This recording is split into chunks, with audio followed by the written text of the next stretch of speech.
Press మిత్రులందరికీ నమస్కారం.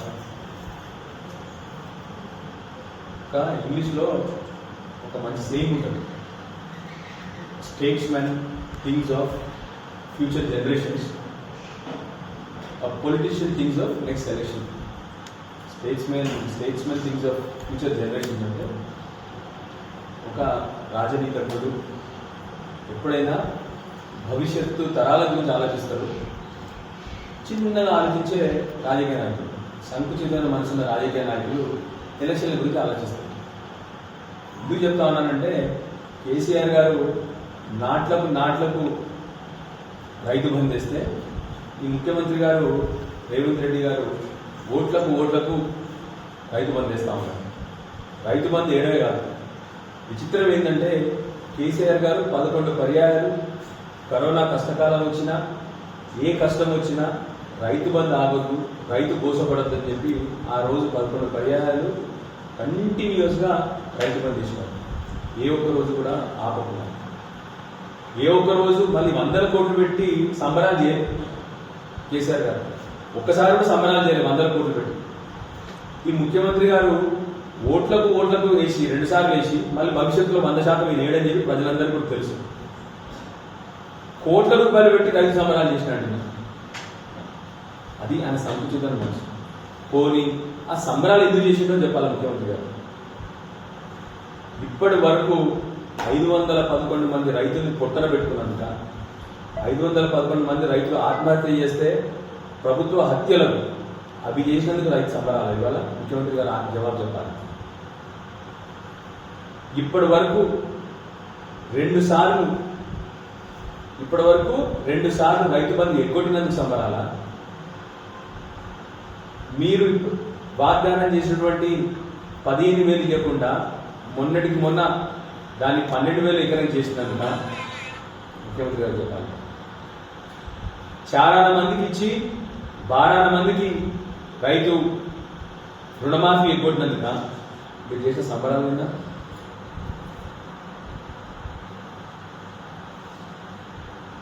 రైతు కూలీలకు మీరు ఇస్తా అన్న ఆత్మీయ భరోసా ఎగ్గొట్టినందుక మీరు చేసినందుక?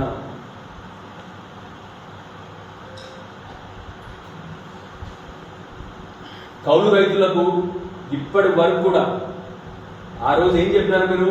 కౌలు రైతులకు కూడా భూస్వామి లాగానే, ఆ ల్యాండ్ ఓనర్ లాగానే సమానమైన డబ్బులు ఇస్తాము, ప్రతిసారి రైతు బంధు ఇస్తామని చెప్పి ఇప్పటి వరకు ఎగ్గొట్టినందుక, మీరు వాగ్దానం చేసినటువంటి అన్ని వాటిలకు మేము బోనస్ ఇస్తామని చెప్పేసి ఎగ్గొట్టి, ఆ చివరికి మళ్ళీ కేవలం సన్నబడ్లని చెప్పేసి ఆ సన్నబడ్లకు కూడా ఈసారి 1200 ఎగ్గొట్టినందుకు మీరు ఇంకా సంబరాలు చేసినారా? ఇంత చిన్నగా, ఇంత సంకుచితమైన మనసున్న ముఖ్యమంత్రి నా ఇప్పుడు చరిత్రలో చూడలేదు, భవిష్యత్తులో ఎవరు చూడరు. ఏ ఒక్క వాగ్దానం పెట్టుకోలేదు. 420 వాగ్దానాలు ఇచ్చి, 420 వాగ్దానాలు ఇచ్చి ఏ ఒక్క వాగ్దానం చేసుకోకుండా ప్రతిసారి సంబరాలకే 100 కోట్లు ఖర్చు పెడుతున్న ముఖ్యమంత్రి. ఎందుకు సంబరాలు చేస్తుండో ఎవరికి అర్థమవుతలేదు. మీరు ఇస్తా అన్న 15,000 కూడా ఇస్తలేదు కదా మీరు. 12 మందికి ఇప్పటివరకు మీరు రైతు రుణమాఫీ కొట్టిండ్రు. 511 మంది రైతులు ఆత్మహత్య చేస్తున్నారు. కనీసం 18 నెలలైంది, ఒక్క చెడ్డమని కట్టినారు. ఒక పియర్ కూలిపోయిన కాళేశ్వరాన్ని కూడా కనీసం రిపేర్ చేయాలంత అసమర్థ ప్రభుత్వం ఇది. ఎందుకు రైతు భరోసా చేసుకుంటున్నారో అర్థమవుతుంది. ప్రజలు అంటా ఉన్నారు, వాళ్ళ గురువుకి గురు దక్షిణలాగా మన గోదావరి నీళ్ళు ఇస్తున్నాడు కాబట్టి నేను సంబరాలు చేసుకున్నాడు సార్ అని చెప్పి రైతులందరూ చెప్తా ఉన్నారు. మిమ్మల్ని వాళ్ళ గురువైన చంద్రబాబు నాయుడు గారికి గోదావరి నీళ్ళన్నీ వదిలేసింది కాబట్టి అందుకు సంబరాలు చేస్తున్నాడు ముఖ్యమంత్రి గారు, వారి మంత్రివర్గం అని చెప్పి ప్రజలు మాట్లాడుకుంటున్నారు, రైతులు మాట్లాడుకుంటా ఉన్నారు. ఇప్పటి వరకు ఒక చెక్ డ్యామ్ లేదు, ఒక చెరువు దవ్వుడు లేదు, ఒక చెరువు సాగు చేసిన దాఖలాలు లేవు. రైతులకు సంబంధించిన ఏ ఒక్క విషయంలో కూడా ఇప్పటి వరకు ఈ ప్రభుత్వం ఒక్క పని చేయలేదు. రైతులను ఆ రోజు మభ్యపెట్టి పదుల్లోకి రాగానే నిండా ముంచిన ఏదైనా ప్రభుత్వం ఉందంటే ఈ కాంగ్రెస్ ప్రభుత్వం. కనీసం ఇప్పటి వరకు రైతులకు ఏమి చేయాలి, వ్యవసాయ పాలసీ ఏదో లేని ప్రభుత్వం ఈ ప్రభుత్వం. ఏమనంటే సంబరాలు. ఒక కేసీఆర్ గారు ఇచ్చిన ఉద్యోగం, ఒక సర్టిఫికేట్ ఇచ్చి సంబరాలు. ఇది తప్ప కనీసం ప్రజలకు ఏం చేస్తా ఉన్నాము? రైతులకు కేసీఆర్ గారు ఆ రోజు ఒక్కటి రైతు బంధు కానీ, చెరువులు నిండా నింపడం కానీ, చెరువులు దవ్వడం కానీ, రైతు మన మిషన్ కాపీ ద్వారా కానీ, 24 గంటలు కరెంట్ ఇవ్వడం కానీ. ఇప్పుడు మీరు చూస్తే అన్ని ట్రాన్స్ఫార్మర్లు మళ్ళీ కొనిపోయిపోతా ఉన్నాయి, మోటార్లు కాలిపోతా ఉన్నాయి. ఇప్పుడు మా కాన్స్టిట్యున్సీ కొరట్ల కాన్స్టిట్యున్సీలో దగ్గర 50 ట్రాన్స్ఫార్మర్లు కాలిపోయి ఉన్నాయి. మోటార్లు కాలిపోతున్నాను కానీ రైతు ఈ సంబరాలు చేసుకుంటా ఉన్నారు.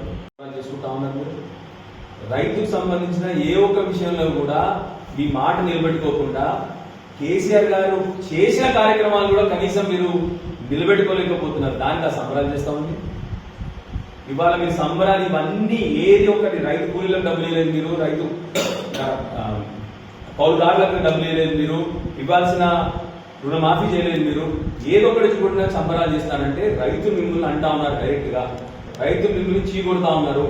కేవలం గోదావరి నది నీళ్లు ఇవాళ చంద్రబాబు నాయుడు గారికి అప్పచెప్తా ఉన్నారు కాబట్టి, గురుదర్శన ద్వారా మీరు చంద్రబాబు నాయుడు గారికి ఇస్తున్నారు కాబట్టి అందుకే సంబరాలు చేసుకున్నారు నిన్న అని చెప్పేసి ప్రతి ఒక్క రైతు మాట్లాడుకుంటున్నారు, ప్రతి ఒక్క ప్రజలు మాట్లాడుకుంటా ఉన్నారు. ఇవాళ ఇంకా ఏమంటారు ముఖ్యమంత్రి గారు నిన్న మాట్లాడుతూ? సంబరాలంటే తెలుసా ముఖ్యమంత్రి గారు? కనీసం సంబరాలంటే ఆనందంగా ప్రజలందరూ ఆనందపడే విధంగా చేసుకునే సంబరాలు. ఆయన ఏం చేసినట్టు సంబరాలు? అదే బూతు పురాణం, దౌర్భాగ్యపు మాటలు,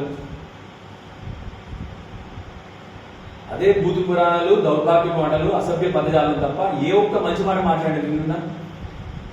ఇంత మూర్ఖత్వము, ఇంత విషము ఉన్న మనుషులే చూడలేదు. ముఖ్యమంత్రిని వదిలేండి, ఇంత విషం ఉన్న మనుషులు కూడా చూడలేదు. నేను ఒళ్ళు నిండా నోరు నిండా విషము, మైండ్ నిండా విషం లేదు తప్ప చేతనైన పని ఒకటి రాదు. చేతగానే ఒకటి చేసే పనులంటే ఇదే. మా ఊరిలో ఉంటాడు ఒకడు, రోడ్డు మీద కూర్చొని రోడ్డు అందరి మీద పడి రాళ్ళు చెప్తా ఉంటాడు. మనకి మానసిక వ్యాధి, విషం లోపల, ఆ రెండు కలిపితే ఈ ముఖ్యమంత్రి గారికి ఉన్నది. మంచిగా పోయే వాళ్ళని రోడ్ల మీద వెళ్ళి రాళ్ళు చెప్పడం ఈ ముఖ్యమంత్రి గారికి వచ్చే పని, ఏకైక పని అవుతుంది. ఇంకా ఏం ఛాలెంజ్ చేసింది నాకైనా మీరు ముఖ్యమంత్రి గారు? బంక చెర్ల మీద కేసీఆర్ గారు వచ్చి అసెంబ్లీలో ఈయనతో చర్చించాలంట, ఛాలెంజ్ చేసినాడు. ఇప్పటివరకు ఈ క్యాబినెట్ మంత్రులకు, ముఖ్యమంత్రి గారికి ఆ బంక చెర్ల ఎక్కడుందో తెలియదు. బంక చెర్ల అన్నిటికీ వస్తలేదు. కనీసం ఒక మంత్రి మొన్న బంక చెర్ల అంటా ఉన్నాడు. ఆయన బంక చెర్ల అన్నిటికీ వస్తలేదు వీళ్ళకు. కనీసం గోదావరి బేసిన్ ఏందో తెలియదు ముఖ్యమంత్రి గారికి. పోనీ ఆఖరికి తను పుట్టిన కృష్ణా బేసిన్ కూడా తెలియదు ముఖ్యమంత్రి గారికి. ఈయన వచ్చి కేసీఆర్ గారితో చర్చించాలంట. ఒకసారి ప్రజలందరూ ఆలోచన చేయాలి. మన ఊరిలో ఏదో ఒకటి అరుస్తూ ఉంటాడు, మన అందరం పోయి ఆయన అరుచులతో చర్చ పెట్టుకుంటాం మనం అని ఆలోచన చేయాలి. దేవాదుల ప్రాజెక్టు ఏ బేసిన్లో ఉందో తెలియని ముఖ్యమంత్రి గారైనా, బంకచెర్ల ఎక్కడ ఉందో తెలియని ముఖ్యమంత్రి గారైనా, పోనీ ఈయనకి అడ్వైజర్ ఎవరు? ఆదిత్యనాథ్ దాస్. ఆయనకి కూడా తెలియదు బంకచెర్ల ఎక్కడ ఉందో అని చెప్పేసి. పోనీ ఈయనకు తెలియదు, ఈయనకు అడ్వైజర్ ఉన్నాడు, ఇరిగేషన్ అడ్వైజర్. ఆయన అది కూడా ఆయన అంతకుముందు అక్కడే పనిచేసి వచ్చిండు, ఆంధ్రప్రదేశ్లో పనిచేసి వచ్చిండు. ఆంధ్ర రాష్ట్రంలో పనిచేసి వచ్చిన అడ్వైజర్ కి కనీసం బంకచెర్ల ఎక్కడుందో తెలియని వీళ్ళు కేసీఆర్ గారు వచ్చి ఏదో చర్చ పెట్టాలి. నోరుంది కదా అని పిచ్చి మాటలు తప్ప కనీసం ప్రజలకు మంచి చేద్దాము, తెలంగాణ ప్రజలకు భవిష్యత్తు నీళ్ళు అవసరం ఏంది?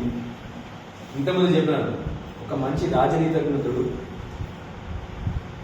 దూరదృష్టితో తన ప్రజలు వచ్చే తరాలన్నీ మంచి ఉండాలని చెప్పేసి కేసీఆర్ గారి వల్ల కాలుష్యం పాలించారు.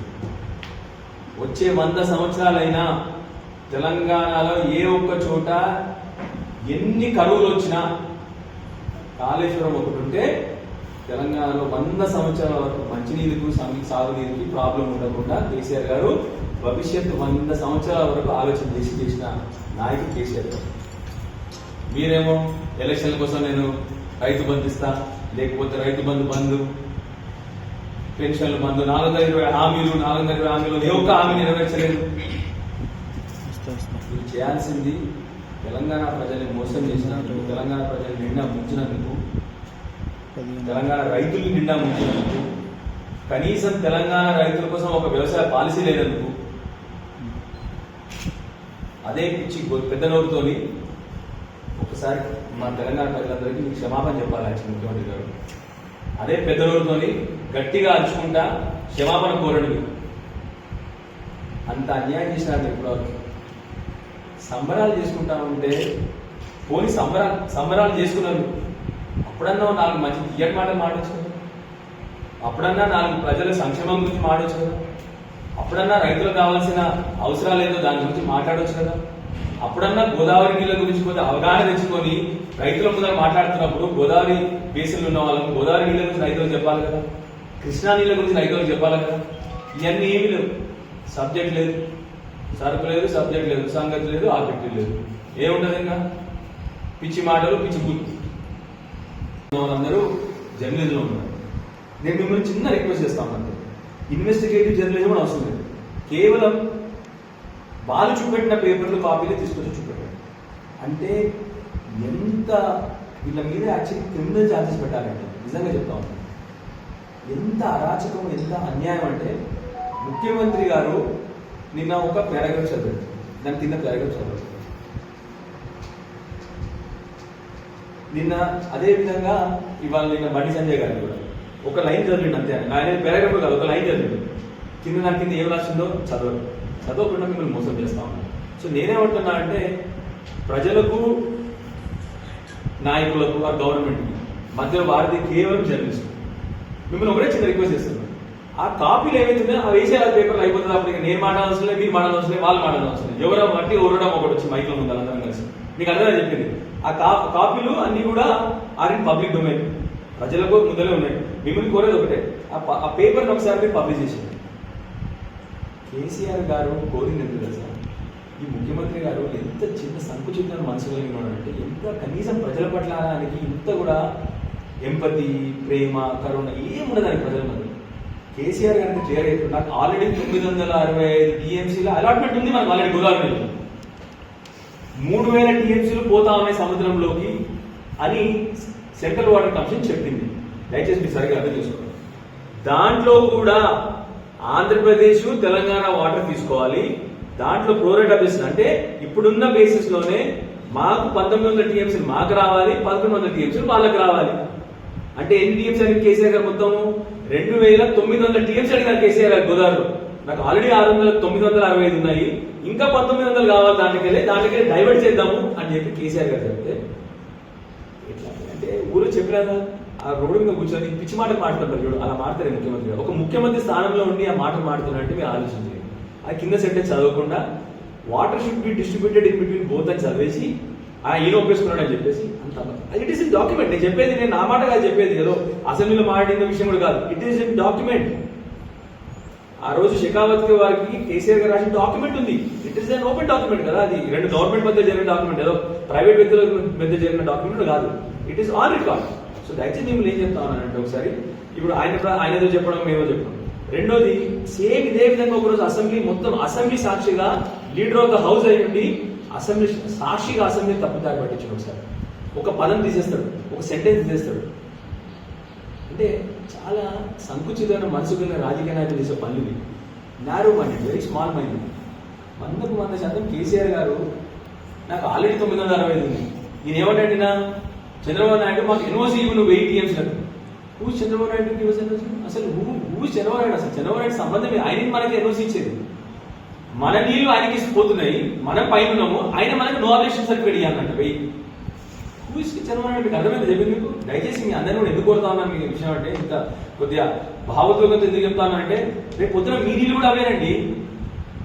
మన పిల్లలు తాగాల్సిన మంచినీళ్ళు అవే, మన పొలాలు పండాల్సిన అదే నీళ్లు. మీరు కూడా గట్టిగా అడగకపోతే రేపు పొద్దున మీ పిల్లలు మిమ్మల్ని అడుగుతారు. రేపు పొద్దున మా నీళ్ళప్పుడు మీ వల్లనే పోయినాడు కదా అని మిమ్మల్ని అడుగుతారు. నిజంగా చెప్తున్నాడు. This is I'm not speaking రాజకీయ నాయకులు మాట్లాడలేదు కదా, I'm speaking from the document.